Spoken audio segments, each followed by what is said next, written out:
જુઓ દોસ્તો, દુનિયામાં સૌ પ્રથમવાર શોધાયેલા એક સાધનની આપણે વાત કરી રહ્યા છે. અને આ સાધન શું છે એ વાત પછી કરશું, પણ પહેલાં તમે એ સમજો કે જ્યાં ત્યાં તમે જોશો આજકાલ એક્સિડન્ટ, ઇન્ફેક્શન, લો ઇમ્યુનિટી, ઘણા બધા પ્રોબ્લેમ વધી રહ્યા છે. રતાંધણપણું જે છે એ શોધી શકાતું નથી. દિવસે સૂર્યપ્રકાશને રાત્રિ થાય એ પહેલાં તો આપણે લાઇટ કરી દઈએ છીએ. રતાંધણપણું ઓળખીશું કેવી રીતે? તમે જ્યારે લાયસન્સ લેવા જશો ત્યારે એક પ્રશ્ન છે કે રતાંધણપણું છે, તો ડૉક્ટર ના જ લખે છે, પણ એનું સાધનથી ક્યાં ચેક કર્યું હોય છે? વિટામિન એ એટલું બધું અગત્યનું છે, જે સિમેન્ટનો રોલ છે મકાન બનાવવામાં, એવો જ મજબૂત શરીરને બનાવવા માટે વિટામિન એનો રોલ છે. વિટામિન એ આસાનીથી મળી શકે છે, પણ એની ખામી છે કે કેમ એ આસાનીથી શોધી શકાતું નથી.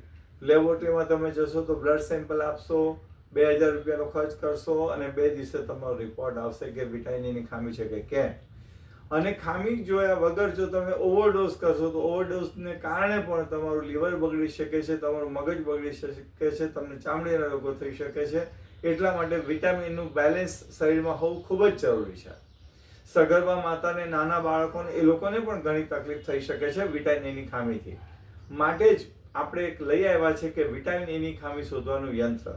તમે જોઈ શકો છો કે આ યંત્ર જે છે વિટામિન એની ખામી શોધી શકે છે, અને સહેજ પણ લોહીનું ટીપું કાઢ્યા વગર, અને 2 જ મિનિટમાં તમને ખબર પડે કે વિટામિન એની ખામી છે કે કેમ.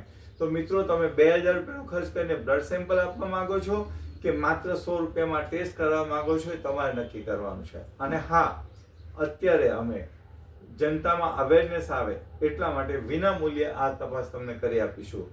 શું આપ તપાસ કરવા માંગો છો? તો જરૂર તમે હા પાડો. Thank you.